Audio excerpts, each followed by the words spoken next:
اعوذ باللہ من الشیطان الرجیم بسم اللہ الرحمن الرحیم رب اشرح لی صدری ویسر لی امری واحلل عقدۃ من لسانی یفقہوا قولی رب زدنی علما اللہم فقہنا فی الدین۔ نماز کا آغاز تکبیر تحریمہ سے، اس کے بعد قیام کی حالت میں ثنا، دعائے استفتاح یا کچھ اور دعائیں جو کہ مسنون ہیں، الحمدللہ ہم نے وہ کی اور سورۃ الفاتحہ پڑھی۔ اس کے بعد قرآن کا جو بھی حصہ اچھا سا یاد ہو اس کو پڑھا جا سکتا ہے۔ اگر آپ حفظ کے مراحل میں ہیں تو بھی آپ اس کی پریکٹس کے لیے پڑھ سکتے ہیں، اور اگر بیچ میں انسان بھول جائے تو وہ وہاں پر رک جائے، اور چاہے تو وہ رکوع کر لے اور چاہے تو وہ سورہ اخلاص یا کوئی سی بھی اور سورت ساتھ پڑھ سکتا ہے۔ ایک ہی رکعت میں 2 سورتیں پڑھنا یا 2 مختلف جگہوں سے پڑھنا، اس کی اجازت ملتی ہے، ایسے بھی پڑھا جا سکتا ہے۔ اور حقیقت میں حفظ کو پختہ کرنے کا سب سے بہترین طریقہ اس کو نماز میں پڑھنا ہے۔ تو جو آپ یاد کریں اس کو نماز میں پڑھیں۔ جس طرح ابھی آپ دعائیں یاد کر رہے ہیں تو یہ نہ سوچیں کہ جب بالکل اچھی سی یاد ہوگی پھر پڑھنا شروع کروں گی، ابھی بھول نہ جائے۔ پڑھیں جب آپ 5 وقت نماز میں ہر رکعت میں جو دعائیں پڑھ رہے ہیں ان کو پڑھیں گے تو انشاءاللہ آپ کو وہ کبھی بھی نہیں بھولیں گی۔ آج ہم رکوع کی دعا کریں گے اور ساتھ ہی یہ بھی دیکھیں گے کہ نبی صلی اللہ علیہ وسلم سے سورۃ الفاتحہ کے بعد مختلف جو تلاوت کی صورتیں اور آیات ثابت ہیں۔ ویسے تو ہم کچھ بھی حصہ پڑھ سکتے ہیں، لیکن کچھ سنت میں جو ہمیں ملتی ہیں ان کو بھی انشاءاللہ دیکھیں گے۔ ہم رکوع کی ایک تسبیح جانتے ہیں، سبحان ربی العظیم۔ حقیقتاً یہ صحیح مسلم میں موجود ہے اور اس کو پڑھا جانا چاہیے، اور حدیث میں آتا ہے کہ حذیفہ رضی اللہ عنہ بیان کرتے ہیں کہ انہوں نے نبی صلی اللہ علیہ وسلم کو رکوع میں 3 مرتبہ سبحان ربی العظیم کہتے ہوئے سنا۔ اسی طرح ایک اور حدیث میں صحیح مسلم کی ہی میں آتا ہے کہ حذیفہ رضی اللہ عنہ سے روایت ہے، فرمایا میں نے ایک رات نبی صلی اللہ علیہ وسلم کے ساتھ نماز پڑھی، آپ صلی اللہ علیہ وسلم نے رکوع کیا تو کہنے لگے سبحان ربی العظیم، پاک ہے میرا رب عظمت والا یا عظیم، یہاں تک کہ آپ صلی اللہ علیہ وسلم کا رکوع بھی قیام کے برابر ہو گیا۔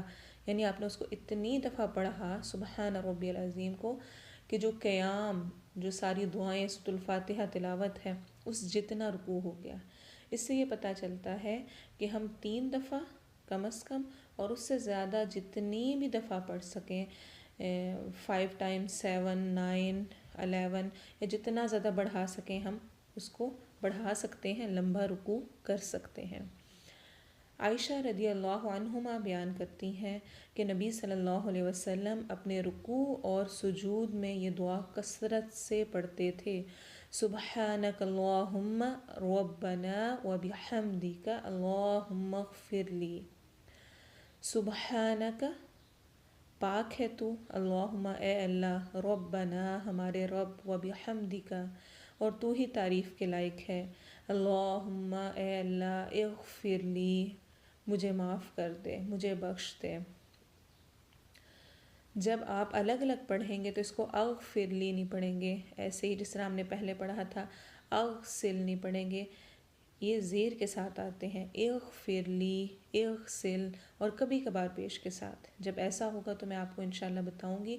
ابھی فی الحال اگر آپ الگ سے پڑھ رہے ہیں، اللہم کو الگ اور اغفر لی کو الگ، تو پھر زیر کسرہ کے ساتھ پڑھیں گے۔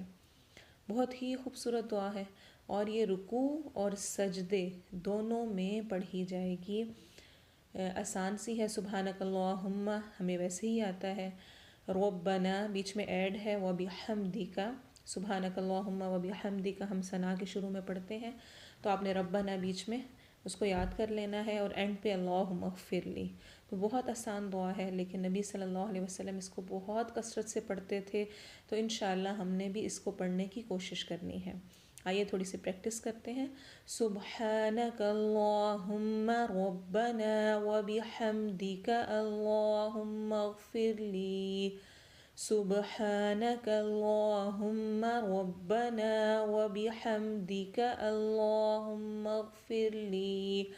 سبحانک اللہم ربنا وبحمدک اللہم اغفر لی. سبحانک اللہم ربنا وبحمدک اللہم اغفر لی. سبحانک اللہم ربنا وبحمدک اللہم اغفر لی. سبحان ربی العظیم. سبحان ربی العظیم.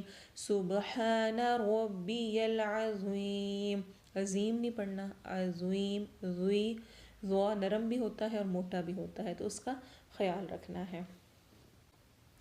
رکوع میں جاتے ہوئے اس طرح جائیں اور اس اطمینان سے جائیں کہ تمام اعضاء اپنی جگہ پر ٹھہر جائیں، پرسکون ہو جائیں. اس کے بعد اس سے کھڑے ہوں. اتنا لمبا قیام،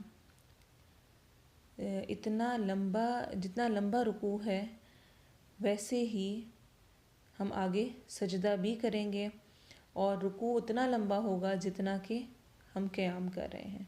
تو اگر وہاں تک نہ ہو سکے تو کم از کم اتنا ضرور ہو کہ تمام اعضاء اپنی جگہ پر ٹھہر جائیں. رکوع کرنے سے حدیث کے مطابق ایک گناہ معاف ہو جاتا ہے، جبکہ ایک درجہ بلند کر دیا جاتا ہے. رکوع میں پیٹھ بالکل سیدھی رکھیں جہاں تک ممکن ہو سکے، اور دونوں ہاتھوں کی ہتھیلیاں دونوں گھٹنوں پر رکھنی ہیں، اور اس طرح مضبوطی سے کہ حدیث میں آتا ہے کہ رکوع کی حالت میں نبی صلی اللہ علیہ وسلم کی ہتھیلیاں آپ کے گھٹنوں پر یوں رکھی ہوتی تھیں جیسا کہ آپ نے گھٹنوں کو پکڑا ہوا ہو، کہ اس انداز میں آپ پکڑتے تھے کہ گویا ہلکا ڈھیلا سا ہاتھ نہیں بلکہ پکڑی ہوئی پوزیشن. اور رکوع کی حالت میں نبی صلی اللہ علیہ وسلم اپنی کوہنیوں کو پہلوؤں سے دور رکھتے تھے. نبی صلی اللہ علیہ وسلم نماز میں مختلف صورتوں کی قرأت فرمایا کرتے تھے. ویسے تو ہم کوئی بھی قرآن کا حصہ چاہیں تو وہ پڑھ سکتے ہیں، لیکن ہم ساتھ اگر اس کو مسنون طریقے سے فالو کریں تو انشاءاللہ اس کا اجر و ثواب زیادہ ہوگا. سب سے پہلے تو سورہ اخلاص چھوٹی سی صورت ہے لیکن بہت اہمیت کی حامل ہے. ایک انصاری مسجد قباء میں امامت کراتے تھے. ان کا معمول تھا کہ سورہ فاتحہ کے بعد کوئی دوسری صورت پڑھنے سے پہلے سورۃ الاخلاص قل هو اللہ احد پڑھا کرتے تھے، اور ہر رکعت میں ایسے کرتے ہیں. مقتدیوں نے امام سے کہا کہ آپ پہلے قل هو اللہ احد کی تلاوت کرتے ہیں پھر بعد میں دوسری صورت میں لاتے ہیں، کیا ایک صورت تلاوت کے لیے کافی نہیں ہے؟ یا تو صرف اسی کو پڑھا کریں، اور اگر قل هو اللہ احد کی تلاوت کافی نہیں تو اسے چھوڑ دیں اور دوسری صورت کو پڑھیں. امام نے جواب دیا کہ میں قل هو اللہ احد کی تلاوت نہیں چھوڑ سکتا. انہوں نے نبی صلی اللہ علیہ وسلم کی خدمت میں مسئلہ پیش کیا تو نبی صلی اللہ علیہ وسلم نے امام سے کہا تو مقتدیوں کی بات کیوں نہیں مانتے؟ اس صورت کو ہر رکعت میں کیوں لازمی پڑھتے ہو؟ اس نے کہا مجھے اس صورت کے ساتھ محبت ہے. نبی صلی اللہ علیہ وسلم نے فرمایا اس صورت کے ساتھ تیری محبت تجھے جنت میں داخل کر دے گی. صحیح بخاری کی حدیث ہے. اور ایسے ہی ایک اور حدیث میں ملتا ہے، ایک صحابی نے نبی صلی اللہ علیہ وسلم سے کہا کہ میرا ایک پڑوسی رات کے قیام میں سورہ فاتحہ کے بعد صرف قل هو اللہ احد تلاوت کرتا ہے، دوسری کوئی آیت تلاوت نہیں کرتا. آپ نے فرمایا اس ذات کی قسم جس کے قبضے میں میری جان ہے، یہ صورت تہائی قرآن کے برابر ہے. یہ بھی صحیح بخاری کی حدیث ہے. تو یہ بھی کافی نہیں ہے کہ آپ صرف سورہ اخلاص پر ہمیشہ نماز میں اکتفا کریں. آپ صلی اللہ علیہ وسلم اس کے علاوہ بہت ساری اور صورتیں پڑھا کرتے تھے، طویل قیام کیا کرتے تھے، اور سب سے افضل نماز وہ ہے جس میں سب سے طویل قیام ہو، جس میں لمبی قرأت کی جائے. تو جتنا یاد ہو اس کو پڑھنا وہ افضل ہے، لیکن سورۃ الاخلاص کا بھی حصہ ہونا چاہیے، اس کو بھی پڑھا جانا چاہیے. چاہے آپ اسی طرح روٹین بنا لیں کہ اس کو بھی پڑھیں اور ساتھ کوئی اور صورت بھی، یا چاہے کسی بھی وقت میں اس کو پڑھ لیں. ہمیں بہت ساری اور مختلف اوقات میں بھی اس کو پڑھنے کا ملتا ہے، جیسے کہ آپ صلی اللہ علیہ وسلم فجر کی سنتوں میں پہلی رکعت میں سورۃ الکافرون اور دوسری رکعت میں سورۃ الاخلاص قل هو اللہ احد پڑھا کرتے تھے۔ ایسے ہی آپ صلی اللہ علیہ وسلم جو وطر کی نماز ہے اس کی پہلی رکعت میں سورۃ الاعلی سبح اسم ربک الاعلی، دوسری میں سورۃ الکافرون قل یا ایھا الکافرون اور تیسری میں سورۃ الاخلاص قل هو اللہ احد پڑھا کرتے تھے۔ یہ آپ کا ہمیشہ کا معمول تھا۔ اسی طرح سے جب عمرے یا حج کے لیے جایا جاتا ہے تو طواف کے بعد جو 2 رکعتیں پڑھی جاتی ہیں ان میں بھی پہلی میں سورۃ الکافرون اور دوسری میں سورۃ الاخلاص پڑھنا سنت سے ثابت ہے۔ تو کم از کم ان والی رکعتوں میں ہماری روٹین ضرور ہونی چاہیے کہ ہم انہی صورتوں کو پڑھیں۔ رسول اللہ صلی اللہ علیہ وسلم فجر کی دونوں سنتوں میں نہایت ہلکی تلاوت فرماتے تھے، اور وہ تلاوت کیا ہوتی تھی کہ آپ صلی اللہ علیہ وسلم پہلی رکعت میں قل یا ایھا الکافرون اور دوسری میں قل هو اللہ احد پڑھا کرتے تھے۔ ویسے تو ہمیں نماز فجر کی مختلف تلاوت ملتی ہیں کہ آپ نے جو صورتیں پڑھیں، لیکن جو ہماری حافظے میں موجود ہے یا جو اکثر کو یاد ہے میں ان کا خاص طور پہ ذکر کروں گی۔ ایک تو عقبہ بن عامر رضی اللہ عنہ روایت کرتے ہیں کہ میں سفر میں رسول اللہ صلی اللہ علیہ وسلم کی اونٹنی کی مہار پکڑے ہوئے چل رہا تھا۔ آپ سفر میں نماز صبح کے لیے اترے تو آپ نے صبح کی نماز میں قل اعوذ برب الفلق اور قل اعوذ برب الناس پڑھی۔ تو کبھی فجر کے فرض میں فلق اور ناس پڑھیں اس نیت سے کہ آپ صلی اللہ علیہ وسلم نے پڑھی تھی۔ پھر معاذ بن عبداللہ رضی اللہ عنہ کہتے ہیں کہ نبی صلی اللہ علیہ وسلم نے نماز فجر میں دونوں رکعتوں میں اذا زلزلت الارض زلزالہا پڑھی۔ تو ایسے بھی آپ کر سکتے ہیں کہ جو قرآن کا حصہ آپ نے پہلی رکعت میں پڑھا وہی دوسری میں بھی پڑھ لیں۔ تو سورہ زلزال دونوں رکعتوں میں فجر کی فرض میں۔ اور اسی طرح سے ملتا ہے کہ آپ صلی اللہ علیہ وسلم نماز فجر میں سورہ قاف والقرآن المجید اور اسی طرح کی سورت لمبی تلاوت کیا کرتے تھے۔ یہ تو چھوٹی چھوٹی صورتیں ہیں نا، ان کا بھی ہمیں ملتا ہے، لیکن خاص طور پہ فجر کے فرض میں آپ صلی اللہ علیہ وسلم تھوڑی سی طویل قرات کیا کرتے تھے۔ ایسے ہی جمعے کے دن آپ صلی اللہ علیہ وسلم فجر کی نماز میں سورہ سجدہ الف لام میم تنزیل اور دوسری میں سورہ دہر هل اتی علی الانسان والی صورتیں پڑھا کرتے ہوتے تھے۔ رسول اللہ صلی اللہ علیہ وسلم ظہر اور عصر کی پہلی 2 رکعتوں میں سورہ فاتحہ اور کوئی ایک صورت پڑھتے اور آخری 2 رکعتوں میں صرف سورہ فاتحہ پڑھتے تھے، اور کبھی کبھار ایک آدھ آیت تھوڑی سی بلند پڑھ کر بھی سنا دیا کرتے ہوتے تھے صحابہ کرام کو، تاکہ وہ اس کو جان لیں کہ کیا پڑھا جا رہا ہے۔ صحیح بخاری اور صحیح مسلم کی حدیث کے مطابق آپ صلی اللہ علیہ وسلم ظہر میں اکثر اس طرح کی صورتیں پڑھتے جیسے کہ آپ سے ثابت ہے واللیل اذا یغشی سبح اسم ربک الاعلی والسماء ذات البروج سورہ بروج، سورہ طارق والسماء والطارق۔ اور رسول اللہ صلی اللہ علیہ وسلم ظہر کی آخری دونوں رکعتوں میں کبھی کبھار 15 آیات کے برابر بھی قرات فرماتے ہیں۔ تو اس سے پتہ چلتا ہے کہ پہلی 2 رکعتوں میں سورہ فاتحہ کے بعد تلاوت تو ضروری ہے، آخری 2 رکعتوں میں ہمیں دونوں طریقے ملتے ہیں، چاہے تو ہم صرف سورۃ الفاتحہ پڑھ لیں اور چاہے تو اگر کچھ قرآن کا حصہ پڑھ بھی لیں تو کوئی حرج کی بات نہیں ہے۔